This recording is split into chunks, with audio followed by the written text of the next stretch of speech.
तो सेमेस्टर 2 के विद्यार्थियों, इसमें आप कोर वाले भी हैं, जनरल वाले भी हैं, जीई वाले भी हैं। पेपर है मॉडर्न वेस्टर्न फिलोसॉफी। डेकार्ट्स और स्पिनोजा को आप लोग पढ़ चुके हैं। तीसरा चैप्टर जो मैं आप लोगों के सम्मुख ला रहा हूं उसका नाम है लाइबनिज। लाइबनिज भी एक महान बुद्धिवादी दार्शनिक थे। आज मैं उनके मोनेडोलॉजी की बात करूंगा, यानी चिदबिंदुवाद, यानी चिदानु, यानी कॉन्सेप्शन ऑफ सब्सटेंस, यानी द्रव्य सिद्धांत।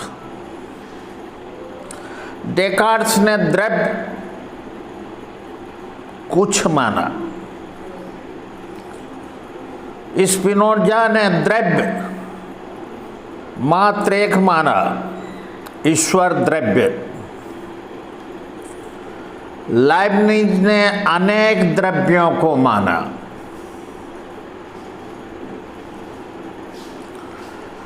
लाइबनिज के द्रव्य जो हैं वही चिदनु कहलाते हैं, वही चिदबिंदु कहलाते हैं, वही मोनेड कहलाते हैं। चिदनु या मोनेड जो है वो ग्रीक शब्द से बना है। इस शब्द का प्रयोग अधिकतर एकता के लिए किया जाता था ग्रीक देश में। मोनेड यानी चिदबिंदु से हमारा तात्पर्य या इसका अर्थ एकदम सरल सूक्ष्म से सूक्ष्म पाठ को कहते हैं। चिदबिंदु या चिदनु जो हैं वो परम सूक्ष्मतम पदार्थ हैं, परम सूक्ष्मतम द्रव्य हैं। लाइबनिज ने चिदबिंदु की या मोनेड की परिभाषा देते हुए कहा है, body then is a plurality of simple forces, since many things exist there is not one single force in nature but an infinite number of forces, every one of a particular individual substance. Force is invisible or simple, hence it is immortal and unextended, are called metaphysical points, that is monads.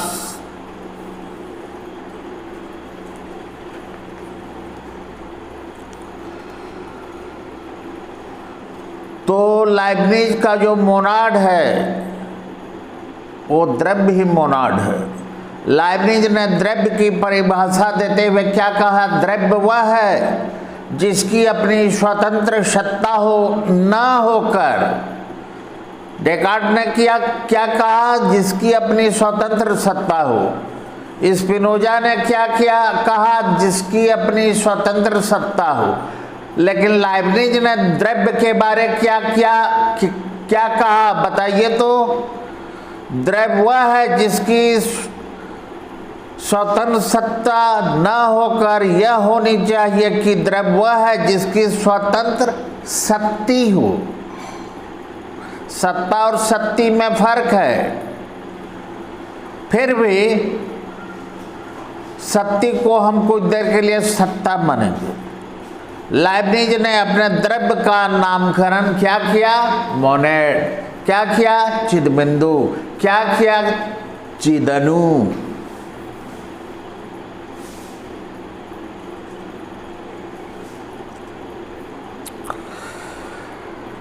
तो monad जो हैं यानी चिदबिंदु जो हैं वो विश्व के अंतिम अविभाज्य अवयव हैं, अंतिम विभाजन रहित पार्ट्स हैं जिनका पुनः कोई भी विभाजन नहीं हो सकता। इस प्रकार वे भौतिक तत्वों के गुण विभाजन को न मानकर शक्ति को मानते हैं।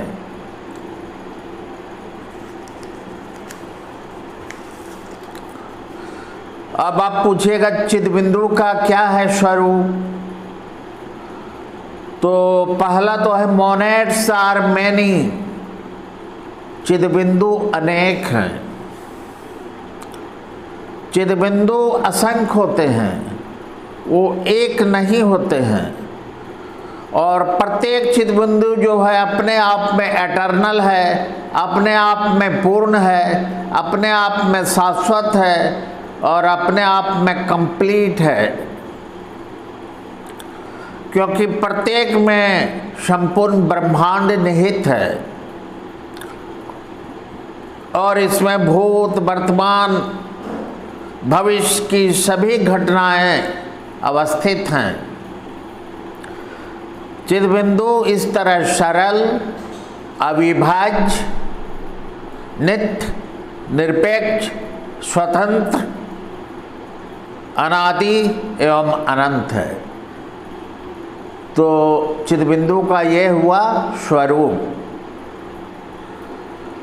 दूसरा क्या है? Monads are विंडोलेस। मोनेड्स को गवाक्षहीन भी कहा जाता है, विंडोलेस, खिड़की विहीन। विंडोलेस मतलब खिड़की विहीन, जिसमें कोई खिड़कियां नहीं हो, उसका कोई आकार नहीं है। वो जो है कहीं भी उसकी खिड़कियां नहीं होती जिससे वो अंदर बाहर जा सके। मोनेड जो है वो अंदर बाहर जा सके। लाइब्निज की यह मान्यता है कि मोनेड में जो जो परिवर्तन होता है वह उसके अंदर ही होता है। वह स्वयं गतिशील है पर स्वयं विकासोन्मुख है। मोनाड की समस्त गतियाँ स्वयं उसका अपना कारण है, बाहर से उसमें कोई गति नहीं है। यह गवाक्षीण इसलिए भी है क्योंकि प्रत्येक चिदबिंदु स्वतंत्र तथा स्वावलंबी सत्ता होती है। इसलिए किसी चिदबिंदु या मोनाड को दूसरे की आवश्यकता नहीं होती, न एक दूसरे पर वे निर्भर रहते हैं। उनमें किसी प्रकार का आना जाना, आदान प्रदान भी नहीं होता है। इस बात को स्पष्ट करने के लिए लाइब्निज ने कहा कि मोनाड जो हैं वो गवाक्षीण हैं, यानी वो बिना खिड़की के होते हैं, बिना खिड़की के स्वतंत्र होते हैं, उनका बाहर आना जाना नहीं होता है। गतिशीलता,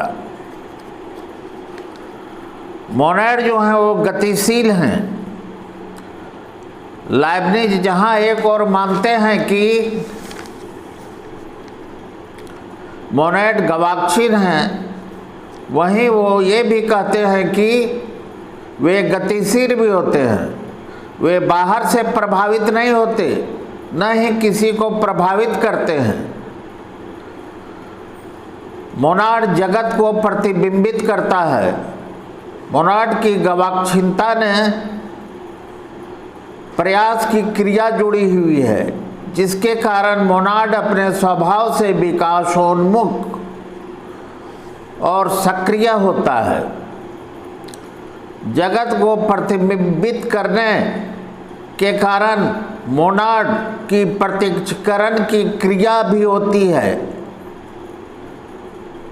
प्रत्यक्षीकरण की धारणा अनेकता में एकता को दर्शाती है।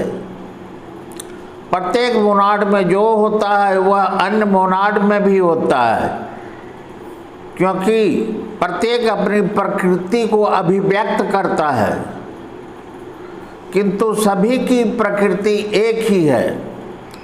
अंतर केवल यह है कि भिन्न भिन्न मोनाड भिन्न भिन्न रूप में जगत को प्रतिबिंबित करते हैं, क्योंकि सभी अलग अलग हैं। इस प्रकार लाइब्निज के सिद्धांत में मोनाड में प्रयास और प्रत्यक्ष दोनों होते हैं। इनमें से किसी को भी छोड़ा नहीं जा सकता। विशिष्टता, लाइब्निज का मानना है कि प्रत्येक मोनाड जो हैं वो विशिष्ट होते हैं, वे एक दूसरे से स्वतंत्र और अनोखे होते हैं।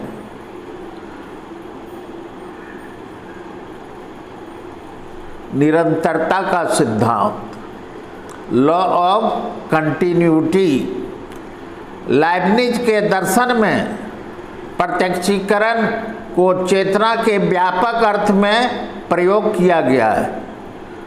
यह प्रत्यक्षीकरण चेतना के विभिन्न स्तरों पर विभिन्न मात्राओं में स्पष्ट रूप से दिखाई देती है। मोनाड में श्रेणीबद्धता की निरंतरता के अतिरिक्त इस तथ्य से भी निरंतरता बढ़ती है कि प्रत्येक स्तर पर मोनाड में निम्न स्तर के मोनाड की विशेषताएं अवश्य उपस्थित रहती हैं। इस प्रकार जो कुछ जड़ वस्तुओं में है वह जीव में अवश्य है, और उसके सत्य कुछ और भी है। मनुष्य में जड़ और जीव दोनों विशेषताएं पाई जाती हैं। इसका उदाहरण मनुष्य में चेतन प्रत्ययों के अलावा चेतन प्रत्ययों की उत्पत्ति के चलते हम कहेंगे मनुष्य के अंदर जड़ और चेतन दोनों गुण मौजूद रहते हैं। इस उदाहरण से मनुष्य में चेतन प्रत्ययों के अलावा चेतन प्रत्ययों की उपस्थिति से मिलती है। इस प्रकार आधुनिक मनोविश्लेषणवाद से पहले लाइब्निज ने मनुष्य की चेतना में अचेतन स्तर की मान्यता दी थी। निरंतरता के सिद्धांत के अनुसार लाइब्निज वर्तमान में भविष्य की संभावनाएं चिन्हित मानता है। लाइब्निज के दर्शन में प्रत्येक मोनाड विशिष्ट हैं और स्वयं उनके अंदर निरंतरता का सिद्धांत कार्य करता है। इस निरंतरता में श्रेणीगत भेद है, प्रकार का भेद नहीं है। उदाहरण के लिए स्थिरता और गतिशीलता एक दूसरे से प्रकार में भिन्न न होकर केवल मात्रा में भिन्न है, क्योंकि स्थिरता पूर्ण गतिहीनता न होकर अत्यंत सूक्ष्म गतिशीलता है। इस प्रकार लाइब्निज के विश्व दर्शन में निष्क्रियता और सक्रियता, शुभ और अशुभ, अस्पष्टता और अस्पष्टता, जड़ और चेतन, पौधे और पशु और मनुष्य, सरलता और ठोसपन, चेतनता और अचेतनता कहीं निरंतरता के रूप में दिखाई पड़ती है। निरंतरता के इस सिद्धांत से लाइब्निज अपने दर्शन में मोनेड के बीच की खाई को भर देता है।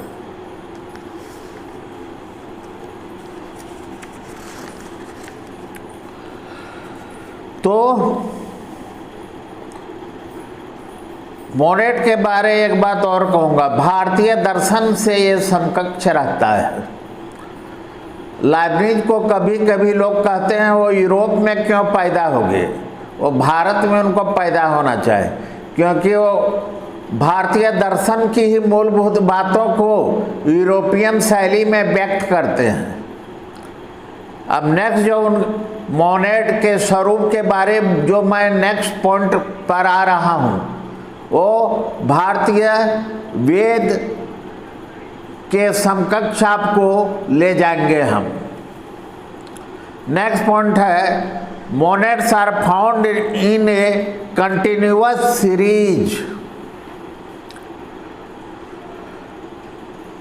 तो मोनेड जो है वो सोपान क्रम में, जैसा कि अभी मैंने बताया, श्रृंखलाबद्ध है, यानी एक चित बिंदु के बाद दूसरे चित बिंदु का स्थान आता है। एक मोनेड के बाद दूसरा मोनेड अपने आप चला आता है।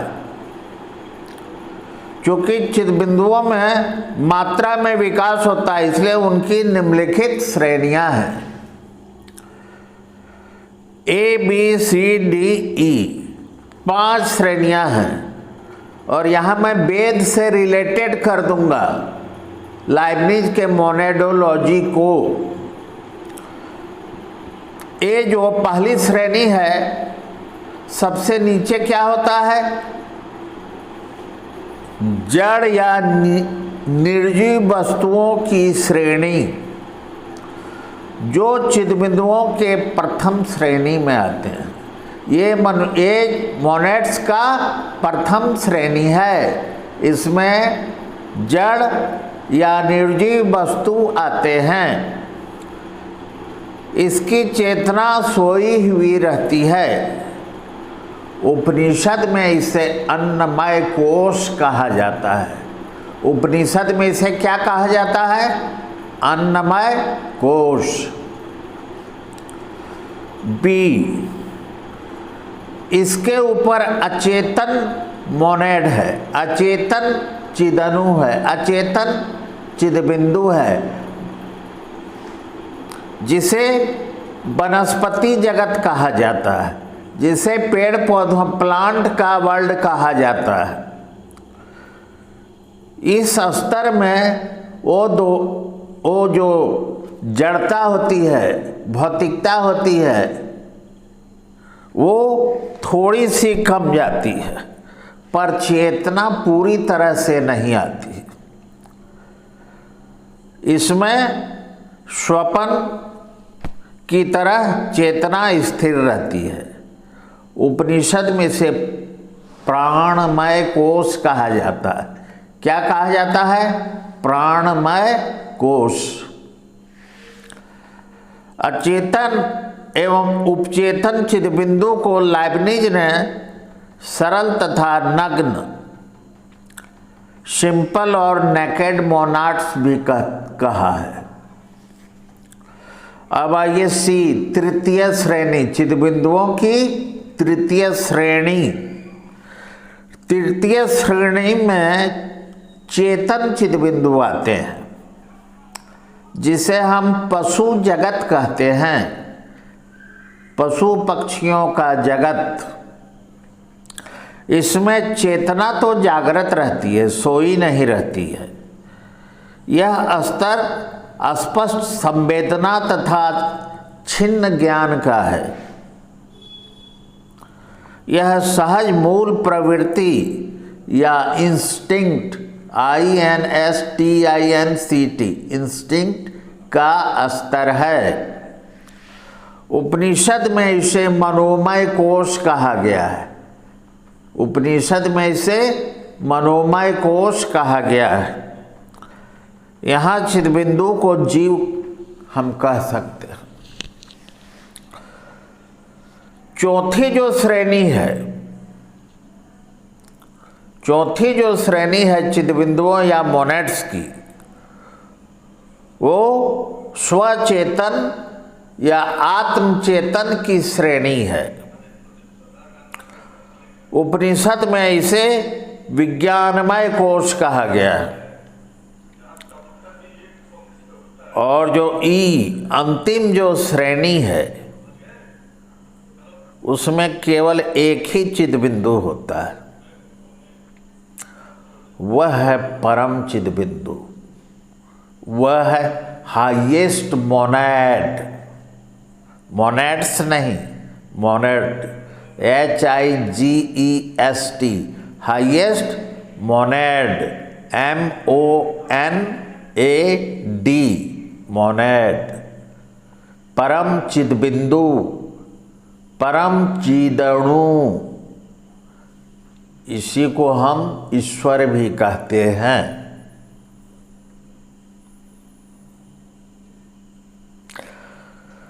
इसका ज्ञान या चेतना एकदम अति स्पष्ट है।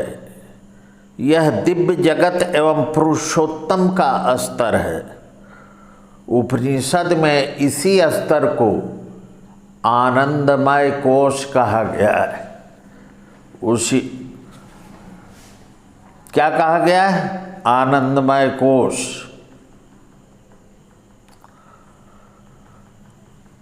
तो विद्यार्थियों, ये कुछ लंबा चलेगा। ये जो मोनेडोलॉजी है लाइबनिज का, इसे मैं 2 पार्ट में पूरा करूंगा। तो लाइबनिज का जो द्रव्य सिद्धांत है, जिसे हम मोनेडोलॉजी कहते हैं, वो आज का ऑनलाइन क्लास में यहीं समाप्त करता हूँ। आगे जस्ट इसका अगला क्लास में मैं लाइबनिज के चिदबिंदुवाद यानी लाइबनिज के मोनेडोलॉजी का अंतिम पार्ट अगले ऑनलाइन क्लास में प्रस्तुत करूंगा। तब तक के लिए टेक केयर, खुश रहिए।